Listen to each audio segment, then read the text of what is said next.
Kisah Kiai dan Santri, bagian 40. Banyak hikmah di balik kejadian. Bagaimana soal istri saya? Tanya Lukman lagi setelah kami selesai makan. Hehehe, kembali lagi, mbok gak usah nanyakan soal istrimu, kataku sambil menyalakan rokok.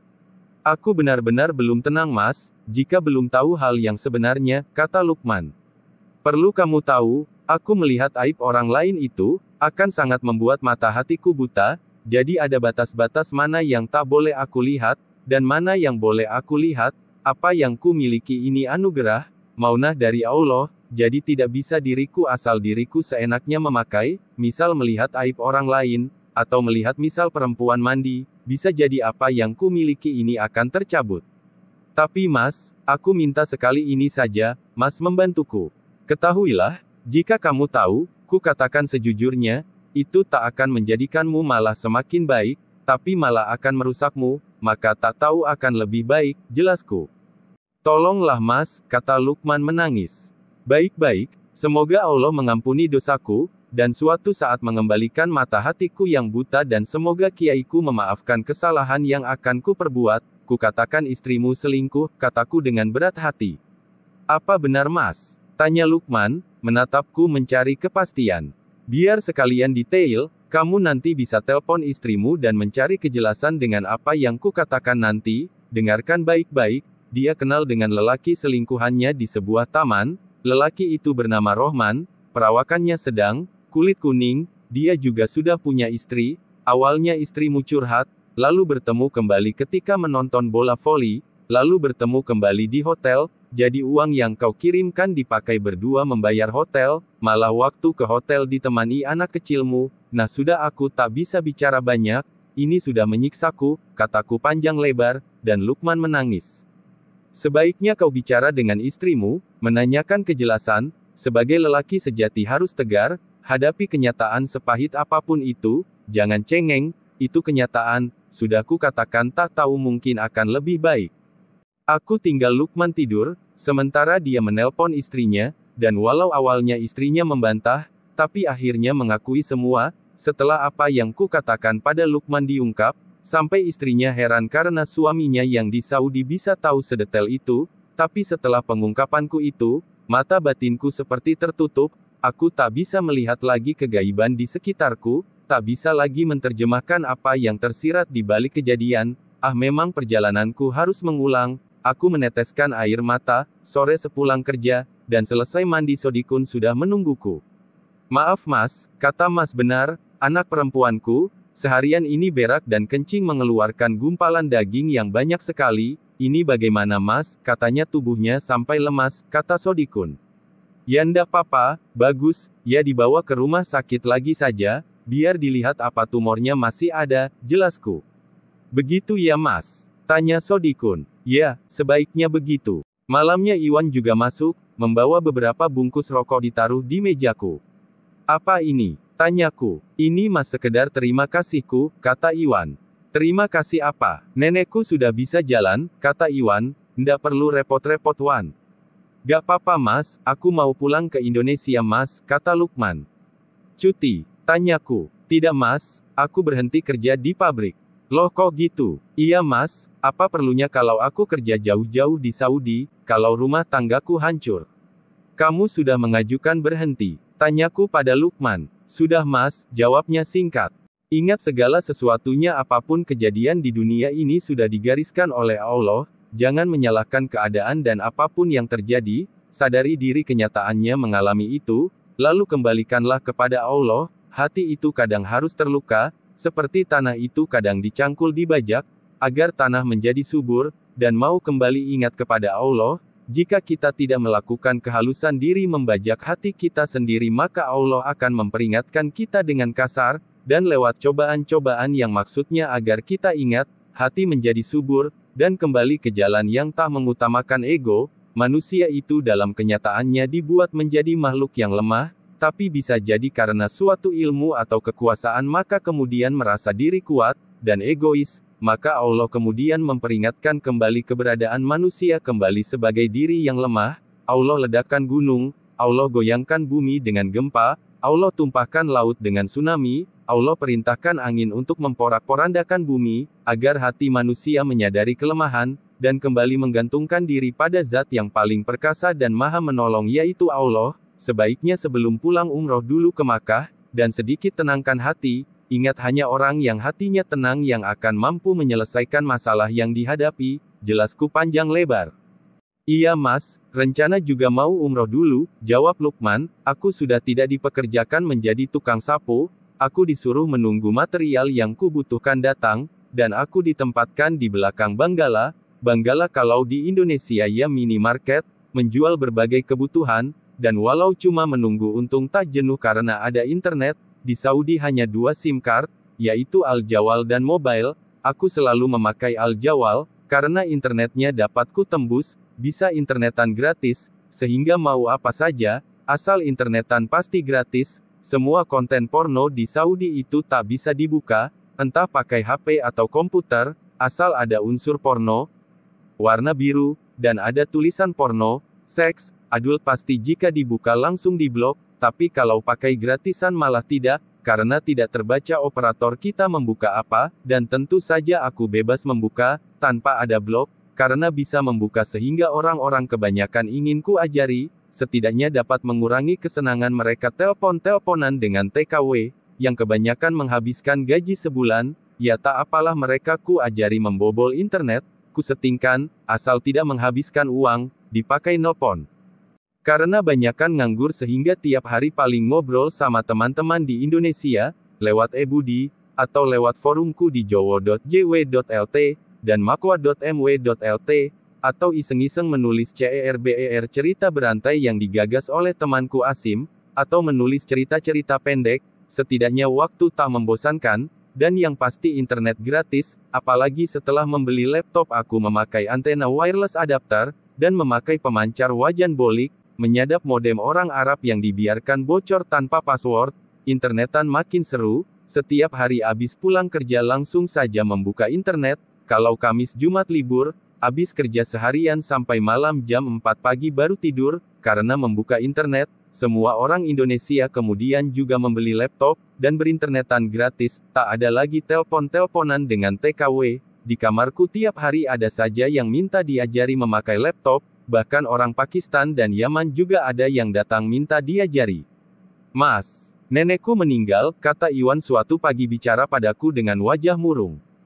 Innalillahi wa inna ilaihi rojiun. Kapan Wan? Tanyaku. Semalam, karena mungkin ingin mengambil air, atau mau ke kamar mandi, jadi jalan sendiri, menurut tembok, dan menabrak TV, dan tertimpa, dan ditemukan sudah meninggal, cerita Iwan. Sabar Wan, setiap orang juga akan mati, segala sesuatu pasti ada sebabnya, semua kejadian tak lepas dari takdir yang telah digariskan, hiburku. Iya mas, cuma kenapa aku jadi lupa tak meminta mas juga mendoakan agar sakit mata nenekku sembuh, soalnya matanya sudah susah melihat mas, makanya dia berjalan merambati tembok, sehingga nabrak TV. Nah itu juga tak lepas dari ketentuan dan rancangan Allah, jelasku. Mungkin saja kematiannya lebih baik, daripada menanggung derita selama ini. Seperti biasa, aku cuma duduk-duduk di ruang kerjaku, karena tidak ada pekerjaan. Sodikun masuk ke ruang kerjaku, wajahnya kelihatan panik. Mas, aku mau minta tolong lagi, katanya panik. Minta tolong apa lagi? Apa tumor anaknya kambuh? Tanyaku. Tumornya sudah sembuh mas, tapi sekarang anak perempuanku dibawa kabur lelaki, kata Sodikun agak malu. Wah kalau itu aku ndak bisa nolong, ya dilaporkan polisi saja, lah aku sendiri walau di Indonesia juga belum tentu bisa nolong. Apa ndak bisa didoakan biar pulang mas? Doa itu senjatanya orang Islam, adua syaiful muslimin, karena doa itu penggantungan diri pada Sang Pencipta, sehingga jika seseorang ditakdirkan buruk, dan tak bisa siapapun merubah menjadi baik, maka berdoa saja minta pada Allah agar takdir dirubah oleh Allah menjadi baik, karena hanya Allah yang bisa merubah takdir, jadi secara tak langsung dengan doa takdir itu bisa dirubah, karena penyandaran permintaan pada Allah. Tapi juga dalam hal tertentu kita tidak bisa menggantungkan doa, karena Allah telah menetapkan syarat, sebab, contoh jika masak kurang asin, jangan didoai agar masakan jadi asin, ya didoai sehari semalam juga tak akan asin, sebab sudah ada syarat, kalau pengen asin ya ditambah garam, maka makanan yang kurang asin, kasih saja garam, pasti asin, ya kayak anakmu yang dibawa kabur pacarnya itu laporkan saja ke polisi, biar dicari. Oh iya mas makasih, kata Sodikun, aku jadi berpikir mungkin Allah memberikan penyakit tumor kandungan pada anak gadisnya Sodikun, dengan maksud agar tak menjalankan perbuatan maksiat yaitu zina, tapi aku telah memintakan kesembuhan, sehingga akhirnya malah pacaran kemudian hamil, entahlah, aku memang lemah, semoga Allah mengampuni kesalahanku, ternyata banyak sekali maksud yang terkandung dalam segala kejadian, yang kadang tak aku mengerti sebelum semuanya terjadi, memang akhirnya anak Sodikun akhirnya mengandung di luar nikah, akhirnya aku mulai kerja, walau semuanya serba manual, yang ku kerjakan membuat nama dan nomor semua villa yang diaplikasikan di Fiverr, kalau di pabrik lama, pekerjaan bisa dilakukan dengan cepat, karena sudah ada mesin pemotong, tapi kalau di sini, harus memotong satu demi satu memakai gergaji besi, jadi pekerjaan memakan waktu lama, apalagi tulisan yang harus ku bikin sampai ada 100 lebih. Kalau nulisnya sih paling beberapa menit juga jadi, tapi yang lama itu gergajinya, sebulan, kelar juga pekerjaanku, dan aku ditarik lagi ke pabrik lama, kamar lamaku amat kotor, setiap kamar sebenarnya sudah tertutup dan tak ada angin yang masuk, jadi udara hanya masuk lewat AC, dan pembuangan lewat blower, tapi bagaimanapun debu tetap menerobos masuk, di Jizan itu kalau badai debu jarak pandang hanya 2 meter, di tanah debu bisa setebal semata kaki, udara pekat oleh debu, dan jika sudah musimnya, bisa dipastikan, setiap hari siang sampai malam, udara dipenuhi debu, jika keluar kamar harus memakai masker, atau tutup kepala, jika tidak rambut akan lengket, dan hidung akan penuh debu, untung di Saudi itu rumah semua dicor, atap juga cor-coran, jadi sekalipun angin besar, tapi rumah tak goyah sama sekali, aku membayangkan kalau di Indonesia yang atap rumah terbuat dari genteng, pasti akan diterbangkan angin, kalau di Saudi lagi musim debu, kayu, sepeda pun bisa terseret angin, dan pohon bertumbangan. Sekalipun rumah tertimba juga tak masalah, karena rumah dicor semen semua. Yatno masuk kamarku, wajahnya takut. Ada apa? Tanyaku sambil mengangkat masakan dari kompor listrik. Aku muntah darah Kang, kata Yatno panik. Memangnya kenapa? Dadaku sakit sekali Kang, tolong aku Kang. Kata Yatno sambil duduk lemas memegangi dadanya. Coba sini kulihat, kataku mendekat, lalu menempelkan tangan ke dadanya. Coba tarik nafas, kataku, dan Yatno tarik nafas. Gimana masih nyeri? Alhamdulillah sudah enakan Kang. Syukur kalau begitu, awalnya bagaimana kok muntah darah? Tanyaku. Gak tahu Kang, dadaku kayak dipalu rasanya, dan tiba-tiba aku muntah, dan kulihat kok darah, cerita Yatno. Mungkin kamu kebanyakan ngerokok, mbok ya dikurangi ngerokoknya. Aneh Kang aku selalu ingat dengan pacarku yang Semarang, rasanya kayak di pikiranku tak mau hilang. Lah kamu selama ini bagaimana? Apa kamu masih aktif kirim uang? Lalu istrimu yang di Jawa Timur bagaimana? Tanyaku. Aku masih kirim uang ke pacarku Kang, dan aku sudah cerai dengan istriku waktu cuti kemarin, jadi aku sekarang duda, rupanya kamu tak mau mendengar nasihatku dulu ya, maaf Kang, jika ku katakan kalau pacarmu itu sudah punya kekasih di Semarang sana, dan uang yang kamu kirimkan itu dipakai modal yang yangan tiap hari, dan pacarmu itu dalam waktu dekat ini akan menikah, apa kamu tak apa-apa? Kataku, tak apa-apa Kang, aku cinta dia kok. Cinta dia, wah ndak beres kamu, harus dibersihkan, dibersihkan bagaimana Kang? Ya masak ada lelaki cinta perempuan, perempuannya nyeleweng, kok masih cinta dan manda saja tetap kirim uang, kataku geleng-geleng kepala. Aku tak mengerti Kang, kata Yatno. Ya kamu itu sudah didukunin, kataku, dan ku ambil air mineral, lalu ku tiup, ini kalau tak percaya, minum air ini. Lalu Yatno meminum air yang ku berikan, 5 menit kemudian, Kaang, dadaku panas, panas sekali Kaang. Aduh tolong Kaang, kata Yatno memelintir-melintir memegangi dadanya yang katanya panas, ku tempelkan tanganku di dada Yatno, lalu rasa panas di dadanya ku ambil, dia mulai tenang. Kamu itu digendam sehingga kamu nurut saja, mau saja mengirimkan uang kepada pacarmu, itu sama sekali tak wajar, coba bayangkan ngirim uang tiap bulan 7 juta rupiah kepada orang yang tak punya ikatan resmi, apa namanya wajar? Iya Kang, Malah aku sendiri sudah tahu kalau pacarku itu sudah punya lelaki dan dia akan menikah dengan lelaki yang disukainya. Malah dia juga selalu cerita kepadaku, malah setiap selesai hubungan dengan lelaki itu dia cerita padaku, anehnya aku makin cinta, dan tak bisa membencinya. Nah dari situ kan sudah kelihatan anehnya, kalau apa yang kamu alami ini tidak wajar. Kalau begitu tolong aku Kang, aku tak mau kalau diputuskan oleh pacarku itu, kalau diputuskan lebih baik aku mati, kata Yatno. Kata-kata yang kau ucapkan itu masih dalam pengaruh gendam, coba ambil air biar ku isi, kataku yang masih duduk di depan laptop. Ini airnya Kang, kata Yatno menyerahkan air padaku. Lalu air ku isi, dan ku serahkan lagi pada Yatno.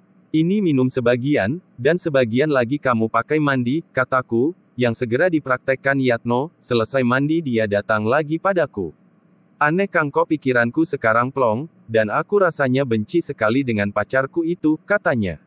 Ya begitulah kalau sadar, tapi nanti dukunnya akan merasakan benturan kekuatan, sehingga dia akan berusaha menyerang balik, tak apa-apa asal kamu di dekatku insya Allah tak apa-apa, kataku. Baru saja lampu kumatikan, dan aku mau berangkat tidur tiba-tiba, DAARRR. Ledakan dahsyat bola api pas di depanku jarak 1 meter, api berhamburan seperti kembang api, jelas ini santet yang diarahkan padaku, aku tahu ini dukun yang mengerjai Yatno. Yatno datang mengetuk pintu, karena aku mau tidur jadi pintu ku kunci. Yatno masih memakai pakaian kerja, rupanya dia kerja malam. Aduh Kang, badanku panas sekali, katanya, memang waktu Yatno masuk ku rasakan hawa panas dari tubuhnya, bersambung. Bagian 41.